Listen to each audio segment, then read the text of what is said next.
É na igreja que nós recebemos alinhamento através da palavra de Deus, é na igreja que nós recebemos correção, é na igreja que nós recebemos repreensão, é na igreja que nós recebemos coisas boas, porque quem nos corrige é aquele que nos chama de filho. Porque se nós não fôssemos filhos, ele não nos corrigiria.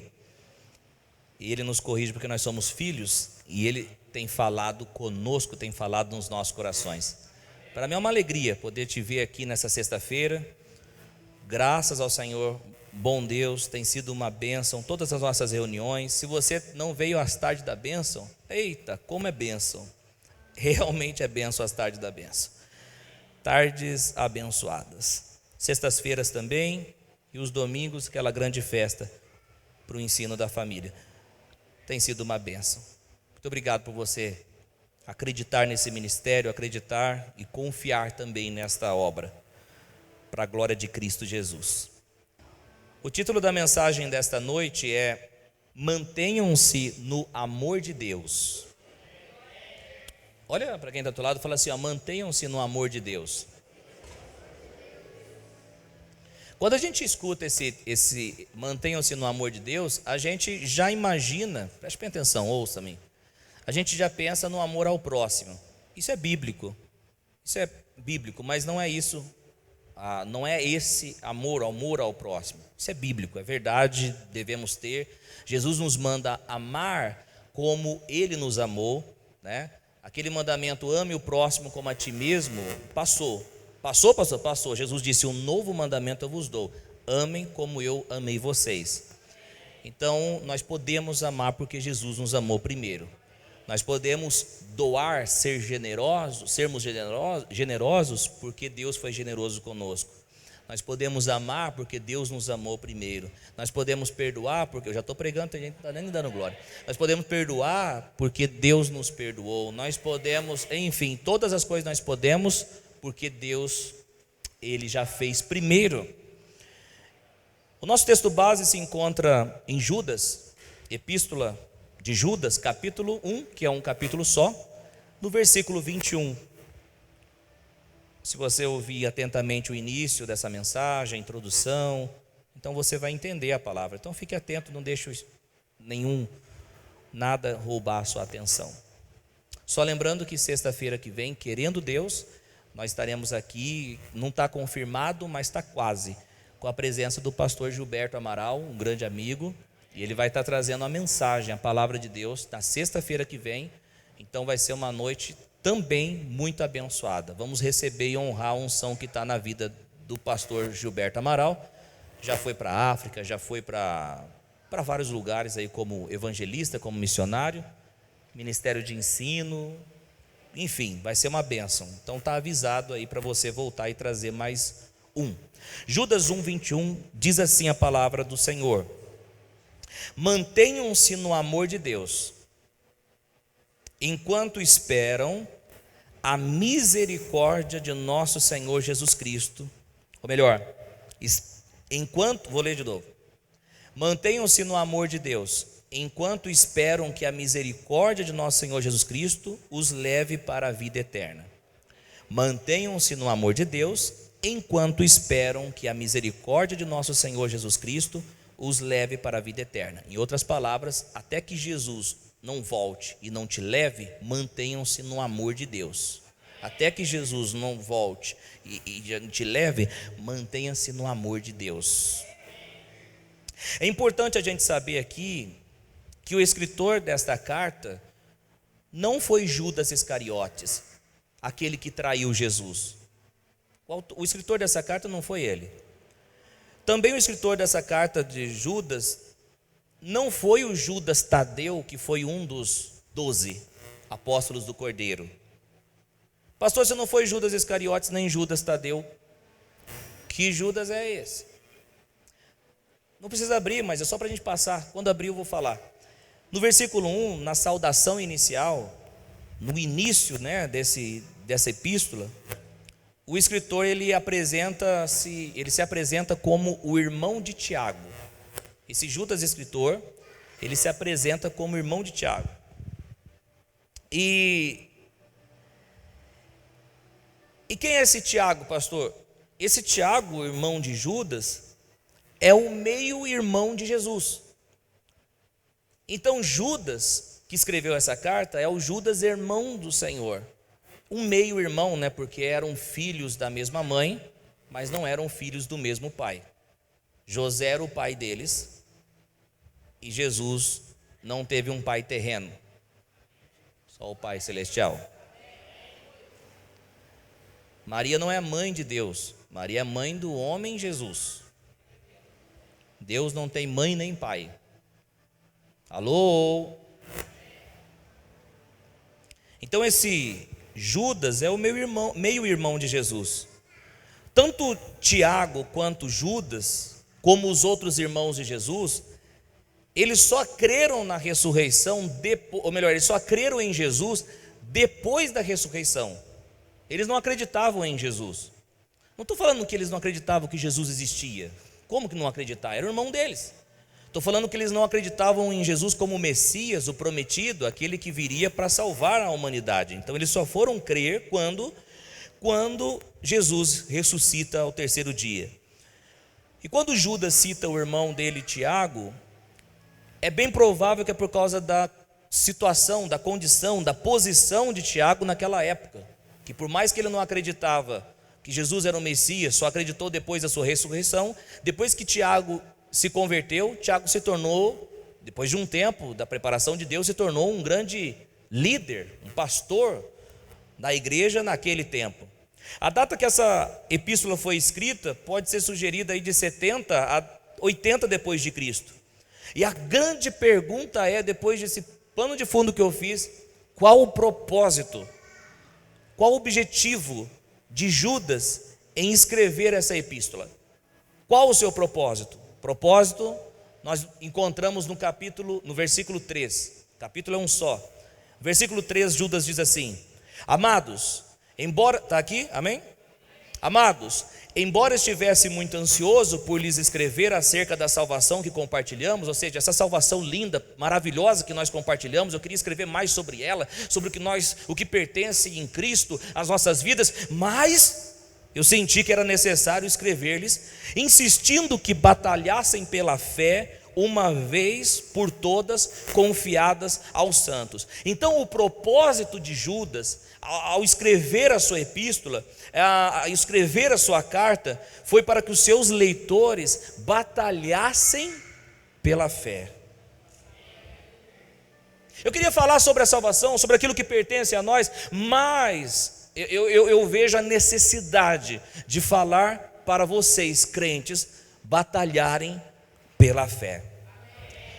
O que Judas está dizendo com este batalhar pela fé? A mensagem que Judas passa em sua carta é uma mensagem de advertência. Diga comigo, advertência. Advertência para quê, pastor Coutinho? Contra quem, pastor Coutinho? Advertência contra os falsos cristãos, contra aqueles que se diziam de Jesus, que se diziam de Deus, mas eles não eram de Deus. Então Judas, ele escreve advertindo aos filhos de Deus, advertindo aos crentes contra esses falsos cristãos. O que esses falsos cristãos da época faziam? Eles tinham uma maneira de viver errada, equivocada, libertina, imoral. E eles viviam no seio da igreja. E eles viviam de qualquer forma, se diziam que eram de Deus, mas eles viviam de uma forma totalmente imoral, quebrando os princípios da palavra de Deus. E pastor, qual era o problema dessas pessoas no meio da igreja, dos crentes verdadeiros estarem perto desses falsos crentes? O problema era que a forma desses falsos crentes viverem poderia atrapalhar a fé dos crentes verdadeiros. Por isso que ele disse batalhar pela fé. Preste muita atenção aqui. Quantos me escutam, diga amém? Preste muita atenção. Uma coisa é você conviver com crentes verdadeiros, que temem o Senhor, que andam em sabedoria.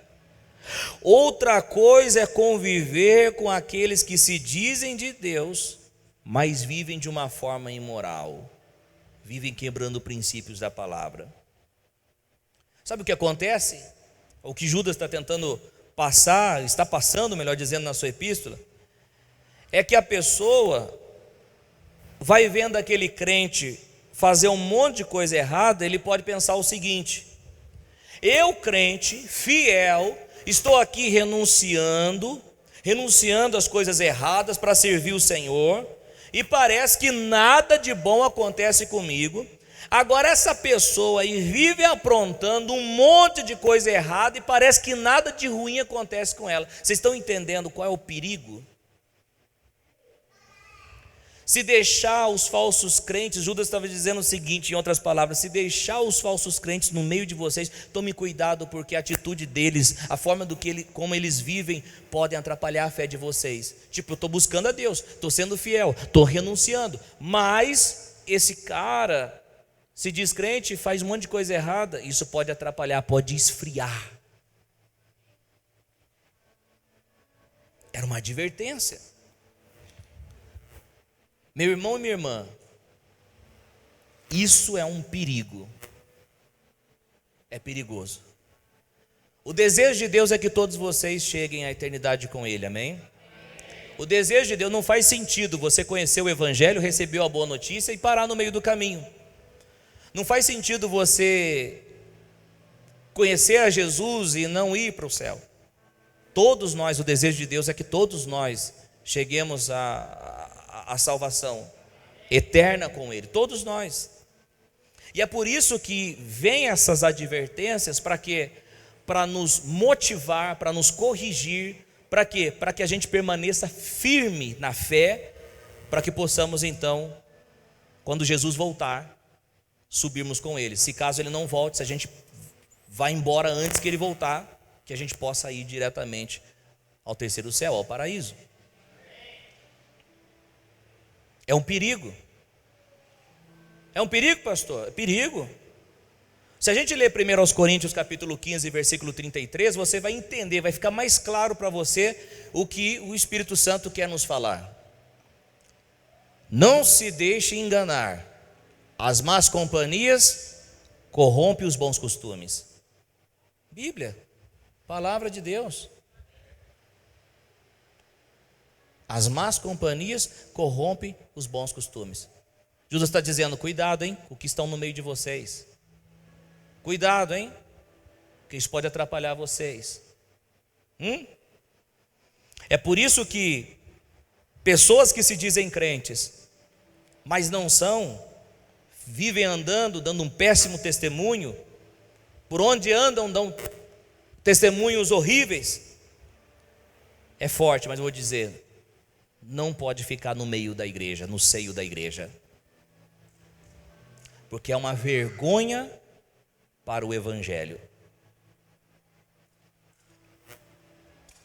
Lembra da ilustração da laranja podre? Quem lembra dessa ilustração? Eu lembro da professora falar, né?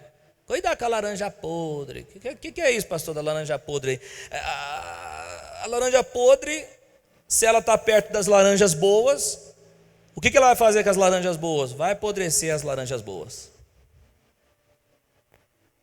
Mas a igreja é pública, pastor. Opa, não é pública não. Ninguém paga nosso aluguel aí, não é prefeito, não é presidente que paga o nosso aluguel. A igreja tem ordem, tem decência e tem que viver conforme está determinado na palavra de Deus e como o pastor dirige a congregação. Olha para quem está do teu lado e fala assim, ó: receba, meu irmão. Fala, você tem que viver conforme a Bíblia, fala para ele. E você tem que viver conforme a condução do pastor da igreja.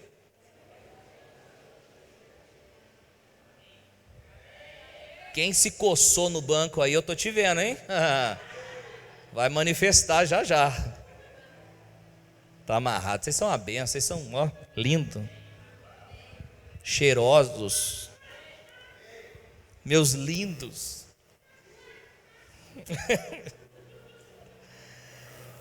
Pastor, o que o senhor está se referindo com laranja podre? Preste bem atenção aqui, ó. Para você não sair falando que eu falei alguma coisa errada. Eu não estou falando dos que estão buscando a Deus com sinceridade e estão lutando contra os desejos da carne. Eu não estou falando para essas pessoas. Essas pessoas, vem cá que eu abraço você, eu ajudo você, vamos junto nessa aí, nós estamos caminhando. Não estou falando para essas pessoas não. Nós estamos falando daqueles que contaminam os crentes com fofocas, mentiras, distorções da palavra de Deus, ensinando errado, agindo errado e fazendo o que é errado. É contra esses. Esses são os laranjas podres. Deixa eu falar uma coisa para você aqui. Fique longe de pessoas, vou repetir, fique longe de pessoas que vivem falando mal da igreja, de obreiros e de pastor.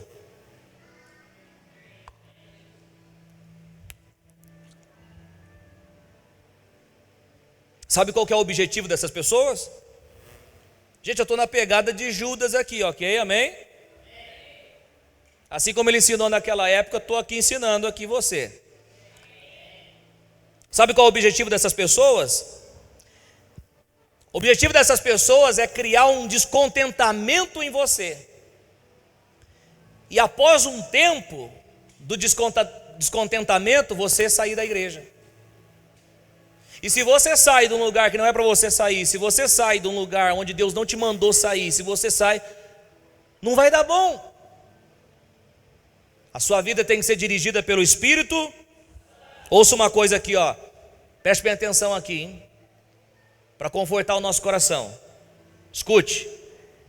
Quem causa a saída de alguém da igreja por meios maquiavélicos vai ter que dar conta daquela vida. Pastor, o que é meios maquiavélicos? Sabe o que significa? Inventar mentiras sobre pessoas. Provocar discórdias no meio da igreja. Causar intrigas entre os irmãos. Ficar julgando a vida financeira do pastor. Estou me defendendo aqui não, é que isso aí é corriqueiro. Não dá para entender, né? Se o cara está na luta, na batalha, não tem nada na vida, só anda no perrengue, fala, esse pastor aí está amaldiçoado. Mas se o cara tem as coisas, Deus está provendo na vida dele, você que tem, fala, o que será que tem aí na vida dele? O que tem é a bênção do Senhor.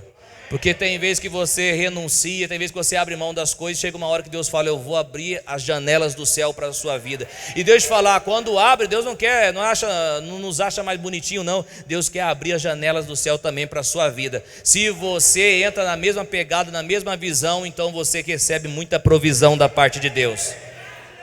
Nem para levantar a mão esse crente dá certo. Eu não vou nem olhar, levanta a mão e diga assim, eu recebo essa palavra. Aleluia. Ih, rapaz, agora vai até rolar um lanche no final aí. Aleluia.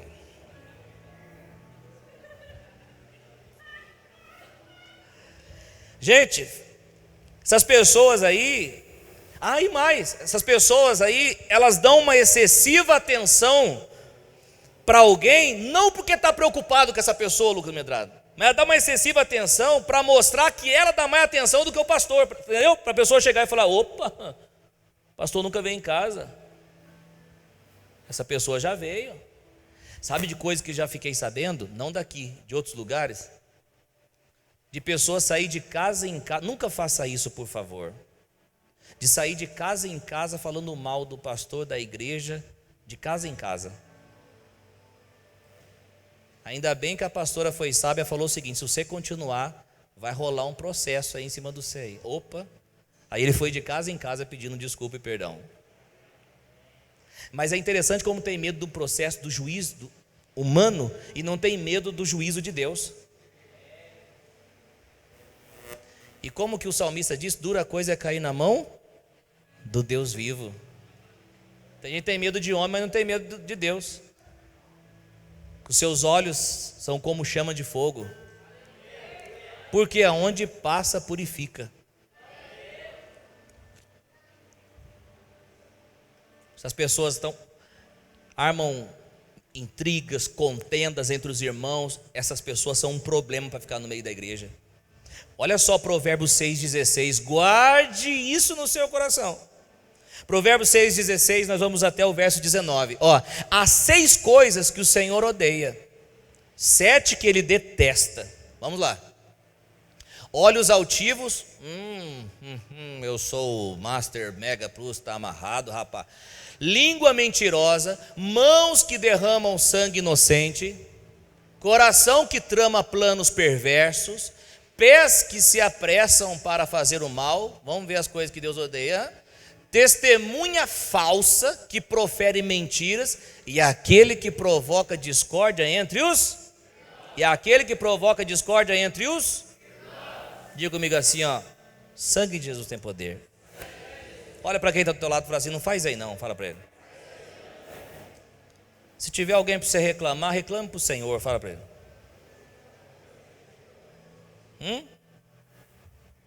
Quem quer uma vida abençoada aqui no nosso meio? Se você quer uma vida abençoada, seja bênção na igreja. Se você quer uma vida próspera, abençoada, seja bênção na sua igreja. Agora, se você decidir lutar contra a obra de Deus, não vai ser bom para você, tome cuidado. Quem guarda esse ensino? O que vai acontecer, pastor? Deixa eu falar que eu não vejo a hora de falar isso aqui. O chicote vai estralar para o teu lado. Um pastor que fica falando em... A madeira vai roncar para o teu lado. A chapa vai esquentar para o teu lado. O pau vai quebrar para o teu lado. Eu já estou ficando nervoso, brincadeira. Quer causar tribulação na igreja, no pastor e nos irmãos? Quer? Segura o apóstolo da graça falando. Segundo ao Tessalonicenses, capítulo 1, versículo 6. É o apóstolo da graça, é o Paulo falando. Olha o que ele diz. É justo da parte de Deus retribuir com tribulação aqueles que os oprimem. Em outras palavras, é justo da parte de Deus retribuir com tribulação quem causa tribulação para vocês, quem causa tribulação para a igreja, quem causa tribulação para os irmãos, quem causa tribulação para o pastor, para a obra de Deus. É justo da parte de Deus causar tribulação na vida dessa pessoa. Por isso que a gente escuta muito que aquele fulano é tribulado, é ou não é? Se levanta contra a obra, se levanta contra o evangelho. Não faz aí não, meu Deus. Eu me lembro quando eu saí da igreja que eu fiz parte, Igreja de Nosso Senhor Jesus Cristo. Denominação, né, obviamente. Até hoje eu faço parte da Igreja de Jesus Cristo. Quando tinha 3 pessoas lá que estavam me desprezando, lá no passado. Está tudo bem, o coração está limpo, só estou citando exemplo para você. Sabe o que eu fiz? Após várias tentativas de convivência, após várias tentativas de comunhão, após várias tentativas, eu percebi que não tinha sucesso. Então eu resolvi conversar com o pastor e sair. Agora, preste muita atenção. Escute, eu nunca fui na casa dos irmãos que ficaram e comecei a falar mal da igreja e do pastor. Eu nunca fiquei convidando os irmãos que ficaram lá naquela igreja para virem em casa com o objetivo de tirá-los de lá. As pessoas que eram de lá, Lucas e muitas outras aqui, que estão comigo, que estão conosco, para a glória de Deus, amém? Essas pessoas não foi porque eu causei, mas essas pessoas foi porque Deus direcionou para que estivesse aqui. Há uma grande diferença. Inclusive, se você já sabe, eu vou repetir, até o pastor João, que é o pastor que me batizou, está aqui conosco. Deixa eu te falar uma coisa. Não entra numa com igreja, não entra numa com a obra de Deus. Judas está dizendo o seguinte lá para aquela igreja: tome cuidado, acautelai-vos dessas pessoas, desses falsos crentes. Tome cuidado, queridos irmãos e irmãs. Deixa eu falar uma coisa para você, crentes em Jesus Cristo, batalhem pela fé de vocês. Não deixem as coisas entrarem no coração de vocês. Não percam o propósito daquilo que Deus chamou vocês. Não desista da casa de Deus, não desista do Senhor Jesus, não desista da presença de Deus, não desista, continue caminhando, porque o que nos espera lá é inefável, é maravilhoso. Pastor, mas eu vou trocar os prazeres daqui por lá. Lá vai ser prazer incessante, não vai cessar, vai ser tremendo, glorioso. Dá para você levantar a mão e dar glória. Não, assim não dá certo, assim não dá glória, né? Você só dá glória quando eu falo levanta a sua mão e dá glória. Tem que dar um aleluia. Olha para quem está do lado e fala assim, ó, nós vamos subir junto para o céu. Fala para ele aí. Já tem esposa e esposa dizendo o seguinte: mas lá não estamos casados não, viu? Brincadeira. É até que a morte nos separe, né? Querido irmão e querida irmã, assim como Judas teve o propósito de alertar os crentes daquela época, eu venho aqui nesta mensagem, nesta palavra, te dizer o seguinte: tome cuidado com certos crentes, para que você não desanime na fé. Sabe o que Judas fala sobre essas pessoas? Meu Deus, como a Bíblia é atual. Versículo 16, olha o que Judas fala sobre essas pessoas. Tempo. E aí vai ganhar. Os irmãos vão até levar o carro para você lavar lá. Olha o que Judas fala sobre essas pessoas. Estes são murmuradores e descontentes, que seguem os seus desejos impuros, falam altivamente e adulam os outros para tirar vantagem. Como a Bíblia é mais real do que o jornal de amanhã, é ou não é, gente? O Judas fala, aqui na minha tradução bíblica aqui, que esses homens vivem se queixando. Sabe o que significa isso? Vivem se lamentando, vivem reclamando, vivem ressentidos, vivem ofendidos com tudo, vivem murmurando. Você vai ficar perto de uma pessoa dessa? Vai ficar perto de um crente desse?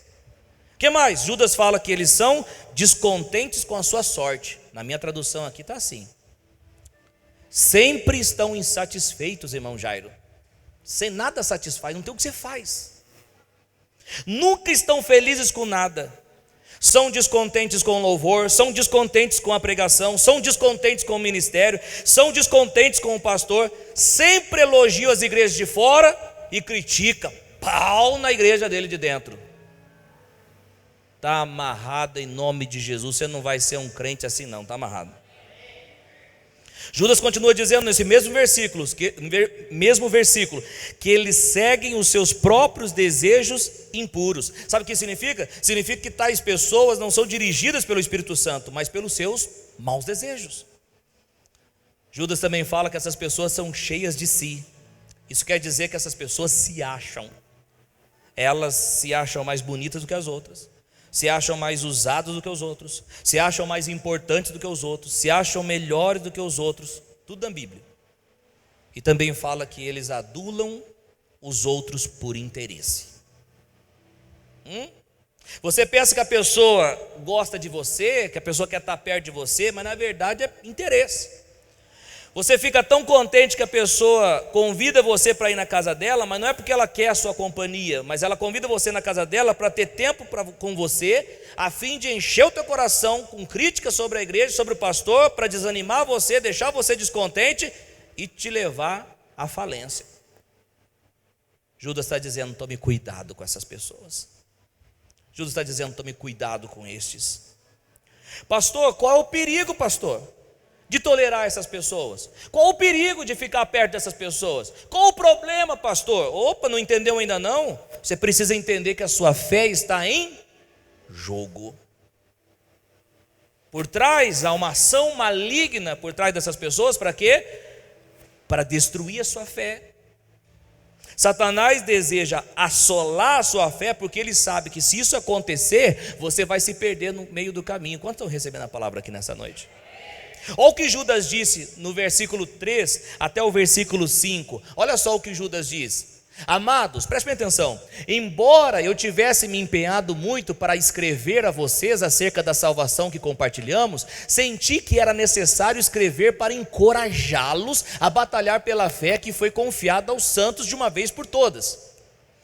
Pois certos homens, cuja condenação for anunciado havia muito tempo, infiltraram-se dissimuladamente no meio de vocês. Estes são ímpios, transformam a graça do nosso Deus em devassidão e negam Jesus Cristo, nosso único e soberano Senhor. Preste bem atenção qual é o perigo. Embora já tenham conhecimento de tudo isso, Judas vai citar o Antigo Testamento aqui agora para aplicar uma lição no Novo. Olha lá o que ele diz: quero lembrar vocês de que Jesus salvou um povo da terra do Egito, mas destruiu posteriormente os que não creram. O Jesus salvou um povo da terra do Egito. Todos lá, os israelitas, foram resgatados da terra do Egito, mas nem todos entraram na terra prometida, porque foram destruídos porque não creram. Foram destruídos porque não creram. Foram destruídos porque não creram. Eles querem arrancar a sua fé. Satanás quer destruir a sua fé, porque se você parar de crer, você é destruído no meio do caminho. Esse é o perigo.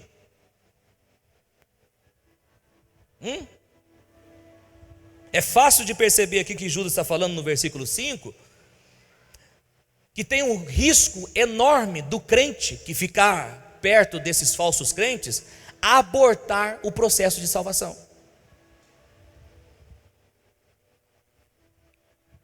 Eu já não estou salvo, pastor? Você vai estar 100% totalmente salvo na glorificação. Quando será isso? Quando os nossos corpos serem transformados na volta do Senhor Jesus Cristo. Até que isso aconteça, você tem que guardar a fé, tem que batalhar na fé, tem que ficar firme. Quem está entendendo isso? Mas é tanta coisa que eu tenho que fazer, pastor. Receba então a graça de Deus que te capacita para continuar e para avançar. Quem recebe essa graça? Quem recebe esse fortalecimento? Quem está dormindo, diga amém aí.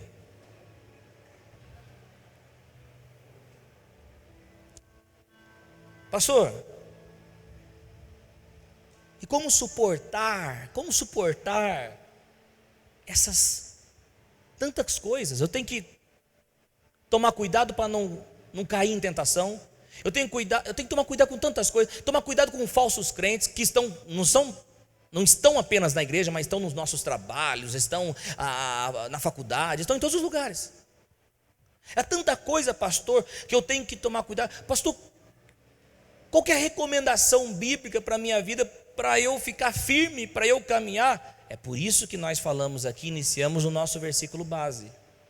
Olha lá o que diz nosso versículo base, o versículo 21. Como suportar todas essas coisas? Mantenham-se no amor de Deus. Sabe o que é isso? Não sai não. Fique no amor de Deus. Não sai não. Fique no amor, mantenham-se no amor de Deus. Porque quando você e nós nos mantemos no amor de Deus, irmão Rodrigo e demais irmãos, nós estaremos protegidos contra esses ataques. Coloca esse versículo, por gentileza, olha que coisa tremenda, na versão Bíblia Viva, e você vai entender mais claramente o que o escritor Judas quer falar aqui. O Espírito Santo quer nos falar. Continue, é o mesmo versículo. Continuem vivendo no amor de Deus, enquanto... Não, Bíblia Viva. Aí, Bíblia Viva? Mas a minha versão está tudo diferente. Ora, eu vou ler aqui. Olha isso. Fiquem sempre dentro dos limites onde o amor de Deus possa chegar até vocês e abençoá-los. Sabe o que está dizendo aqui, em outras palavras? Fique debaixo da proteção do Senhor, na casa do Senhor, no colo do Senhor, não saia não. É isso que ele está falando. É isso que ele está dizendo. Dizendo, fique na fé, fique crendo. Pastor, as coisas não têm acontecido na minha vida, pastor. Continue crendo no amor de Deus. Pastor, parece que Deus não está me enxergando, não está me vendo. Continue crendo, continue avançando, continue dizendo, eu sou amado. Você percebe lá o apóstolo João, como ele é conhecido? O apóstolo do amor, é ou não é? O discípulo amado, é ou não é? E aonde está escrito que ele é o discípulo amado? Nos seus escritos. Ou seja, ele mesmo se diz discípulo amado. Pastor Coutinho, ele está muito convencido. Não. ele sabe, ele reconhece o amor de Deus na vida dele. Uma vez que você reconheceu o amor de Deus na sua vida, você não vai se vender, você não vai baratear a sua fé, você vai permanecer firme, vendo as coisas acontecendo ou não, as coisas fluindo ou não, você vai ficar firme, porque você sabe que Deus te ama, você sabe que Deus te quer bem, você sabe que Deus quer te curar, quer te libertar, quer te prosperar, que Deus quer te dar bons presentes, e você vai ficar confiante. É isso que Judas está falando, fique no amor de Deus, fique na casa de Deus, fique nos cuidados do Senhor, fique na proteção do Senhor, fique no esconderijo do Altíssimo. Não sai não, porque se vocês são corrompidos por falsos crentes, vocês saem, se excluem do amor de Deus. Aqui na versão que eu li está dizendo o seguinte: fique nos limites onde o amor de Deus possa te alcançar. Olha para quem está do teu lado para a gente finalizar, fala o seguinte para ele assim: ó, não vai embora não, fique na presença de Deus. Está difícil? Fala para ele. Está complicado? Fique no amor de Deus. Levanta sua mão direita assim e fala assim: ó, eu vou batalhar pela fé. O Senhor Jesus está me ajudando. Em nome do Senhor Jesus Cristo. Quem vai ficar do meu lado vai ser crentes cheios do Espírito Santo. Fala assim: quem vai ficar do meu lado é crente cheio de sabedoria, cheio do Espírito Santo. Fala aí para ele, para você mesmo. Provérbios diz: ande com o sábio e seja sábio. Ande com o sábio e seja sábio. Ande com o sábio e seja sábio. Jorge Linhares pregou uma mensagem, e a mensagem dele, um grande pastor lá no Belo Horizonte, e a mensagem dele é: águia ou galinha, o que você quer ser? Tem gente que anda só com galinha, aí fica olhando para baixo, pegando milho. Agora tem gente que anda com águia, quem enxerga de longe. Oh, aleluia!